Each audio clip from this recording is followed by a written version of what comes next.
Bienvenidos a Desde Otra Mirada, el podcast político de la República con un estilo directo y original. Comenzamos.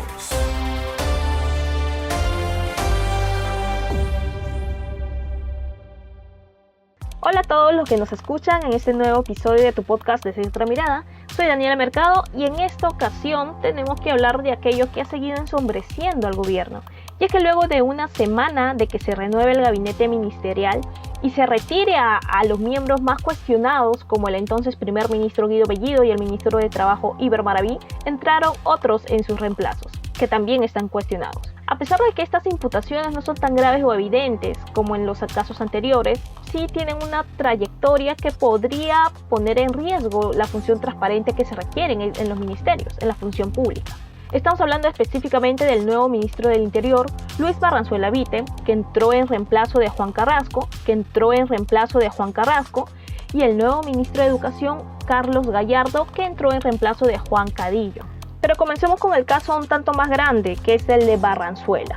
Luis Barranzuela fue cuestionado desde el primer minuto que juró como ministro. Desde hace una semana que se anunció, de forma inesperada, por cierto, el cambio en la titularidad del Ministerio del Interior, comenzaron a indagar desde redes sociales y se evidenció la relación que tiene, que por cierto es directa, con el partido Perú Libre. En inicios de septiembre, Barranzuela fue presentado como abogado de la bancada Perú Libre, luego que se iniciara una investigación a los líderes de este partido por presunto lavado de activos. Entonces esta fue su primera aparición un tanto televisiva, de forma directa y colaborativa con Perú Libre. Posteriormente se conoció que él también fue representante legal de Vladimir Cerrón y Guido Bellido en las indagaciones por este mismo presunto delito. Entonces aquí vemos que hay una clara y directa colaboración con estos partidarios. Pero eso no queda aquí. El flamante ministro del Interior fue incluido por la Fiscalía en una investigación preliminar. Ahora ya no como defensor, no estaba como un papel de defensor, sino ahora como imputado. Esto sobre posibles delitos económicos que se habrían cometido en la administración judicial de la empresa agroindustrial Tumán en septiembre de 2015 a septiembre del 2016.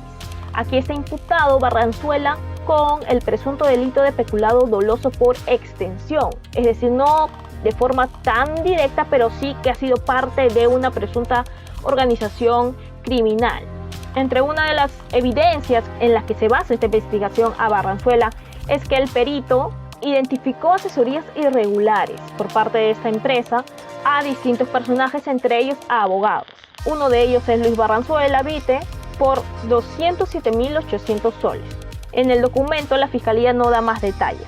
Ahora, a mediados de septiembre de este año, la Fiscalía, en el despacho en específico de la fiscal Karim Mina Quispe, remitió la carpeta fiscal a los agentes de DIRCOCOR, que es la Dirección contra la Corrupción, para que éstas realicen las investigaciones. Sin embargo, pidió nuevamente que se regrese a su lugar de origen, porque también en búsqueda de aclarar que esa disposición, la primera disposición que ella remitió, se corrija el posible error de tipeo al escribir el apellido del ministro Barranzuela. Se había puesto Barranzuela y no Barranzuela.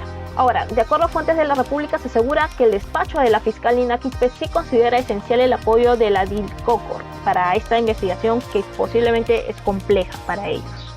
Y más aún si uno de los imputados ahora es el ministro del Interior. Y esto no es todo. Barranzuela también es cuestionado porque él fue policía. Estuvo muchos años ejerciendo esta profesión, sin embargo no ha sido de la mejor manera. Barranzuela suma un total de 158 amonestaciones, 15 de rigor y 143 simples, hasta donde se ha llegado a conocer, que esto representan a 837 días de castigo como policía. Ahora, en 1996 él desaprobó la evaluación de conocimientos y en el 2001 obtuvo una calificación negativa en moral y disciplina. Entre las razones para las sanciones que tuvo están graves, por ejemplo, abandono de servicio, contra el espíritu policial, abuso de autoridad, negligencia, contra el decoro, contra el deber profesional, entre otras. Además, Barranzuela también fue dado de baja en el 93 por medida disciplinaria, pero en octubre de ese año consiguió reincorporarse. Ahora, en enero de 2012 ya fue pasado a retiro por renovación de cuadro. ¿Y qué es lo que responde Barranzuela sobre esto? Es que todas esas sanciones se dieron porque él era respondón e insistió en que él está totalmente capacitado para asumir el cargo del Ministerio del Interior. Al respecto, ¿qué dijo su predecesor, el exministro Juan Carrasco, en conversación con La República? Señaló que debido a estas sanciones, a esta cantidad de sanciones que tuvo Barranzuela, definitivamente está descalificado a nivel policial, por lo que no tendría la autoridad para gobernar en la policía y exigir que los policías actúen y se comporten correctamente. Esto lo dijo de forma literal el exministro.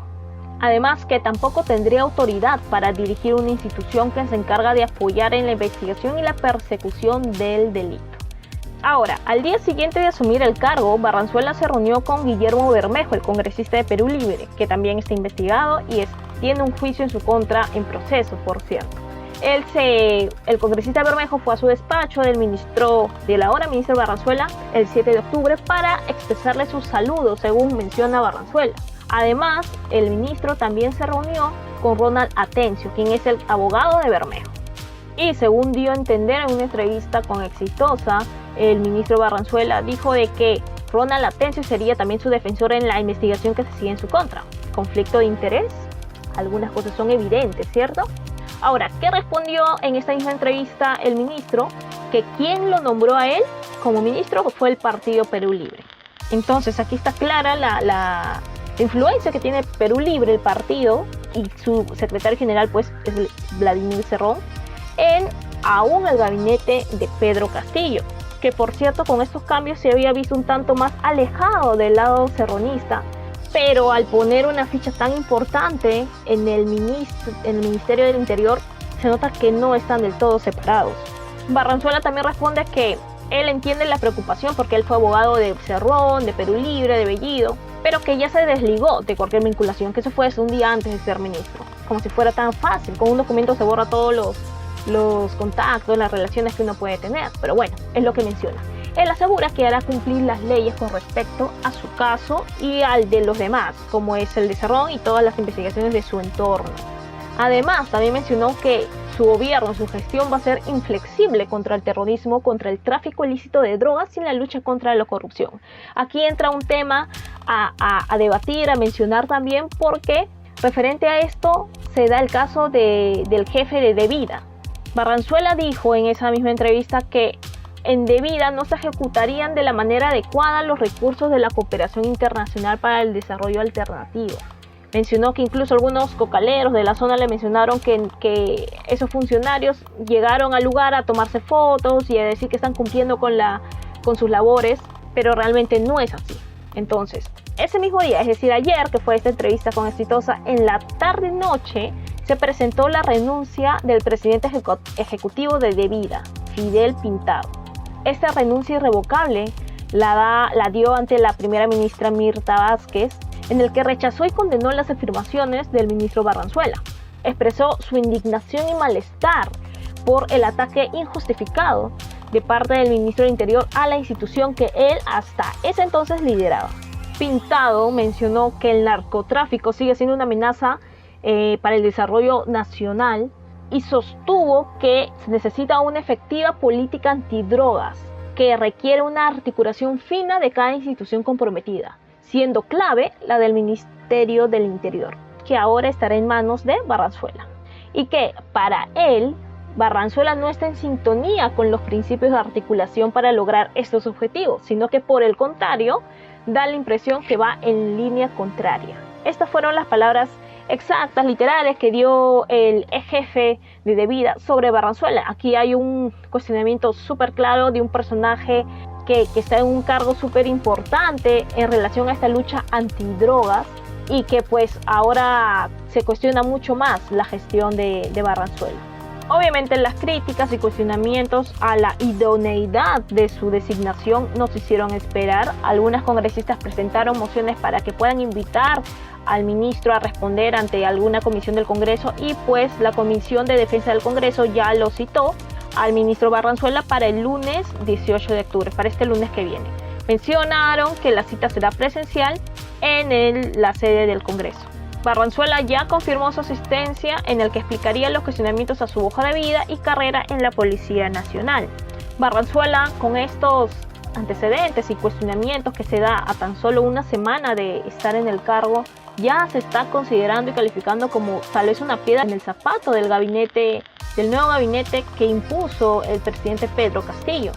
Y hay algunas voces de parte de la oposición en el Congreso que le pidieron ya al presidente que pueda retirarlo del gabinete y se pueda dar así el voto de confianza de manera más clara y sin tantas dudas o incertidumbre también. Otros también mencionan que por un ministro no se va a afectar todo el gabinete. Otra posibilidad, también otro posible escenario sería ese. Pero sin duda estos cuestionamientos no ayudan para el gobierno ni para el país. Pero al inicio del episodio mencioné también que otro de los cuestionados es el ministro de Educación, Carlos Gallardo. Esto principalmente por los nexos o vínculos que tiene con el FENAT, que es la Federación Nacional de Trabajadores en la Educación del Perú. Esta organización gremial del magisterio fue fundada por el presidente Pedro Castillo y que se oficializó cuando él asumió el gobierno. Gallardo, a diferencia de Cadillo, que fue su predecesor, sí tiene relaciones directas con el FENATE, ha sido un activo participante en conferencias, cualquier actividad que se ha dado que ha organizado esta organización gremial, incluso en plantones que fueron convocados por esta organización frente al Ministerio de Educación.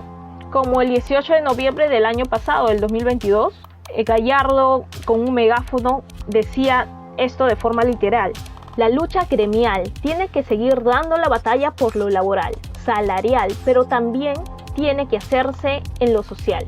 Tiene que hacerse política también. Hay que ir más allá de lo gremial. Hay que luchar y asumir la lucha política.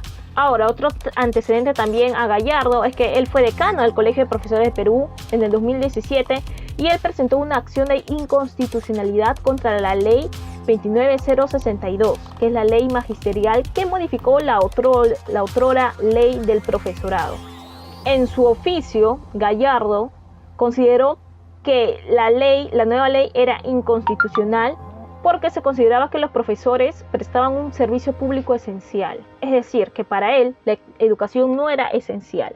¿Por qué? Porque no ponía en riesgo la vida, la seguridad o la salud de las personas. Y que esta ley atentaba contra el ejercicio del derecho de la huelga, que es el derecho de los profesores. Es decir, ponía por encima el derecho de los profesores a hacer huelga a que los estudiantes puedan tener sus clases. Ahora, pidió que se declare inconstitucional la norma a pesar de que esta establecía requisito de no tener condena o estar incurso en proceso penal por delito doloso para postular a la carrera pública magisterial, así como el retiro de docentes que desaprueben, incluso tras ser asistidos con capacitación pedagógica, como estuvo en la norma, por tercera vez su evaluación, entre otras medidas. Bueno, esta iniciativa que presentó Gallardo fue declarada infundada por el Tribunal Constitucional en el 2008, como tenía que ser, ¿no? Ahora, su vínculo con el FENATE ha sido cuestionado también por el SUTEP, que es el Sindicato Único de Trabajadores de la Educación, y mencionaron que estarán vigilantes si es que el gobierno intenta hacer tratos con el sindicato mayoritario. Es una advertencia a lo que podría pasar, a los conflictos que podría pasar también si es que se prefiere a un sindicato y no al otro. Aquí la verdad que el gobierno tiene que poner paños fríos, tiene que analizar la situación y por qué no hacer una mesa de diálogo con ellos. Esperemos pues que para el bien del gobierno, del país, el presidente Pedro Castillo pueda mover bien sus fichas y decidir qué es lo que se debe hacer. Igual la primera ministra Mirta Vázquez, porque también de ella depende la continuidad de los ministros. Obviamente tienen que estar en diálogo con el presidente y no parezca que cada uno tiene una distinta sintonía como pasaba con Guido Bellido. Esperemos pues que se puedan aclarar esos cuestionamientos por el bien del país. Conmigo será hasta un siguiente episodio. Muchas gracias por escucharme en este nuevo episodio de podcast Desde Otra Mirada. Hasta luego. Muchas gracias. Chao. Esto fue Desde Otra Mirada, el podcast de análisis político con un estilo directo y original. Sigue nuestros episodios a través de Spotify, iVoox, Google Podcast y las redes sociales de la República.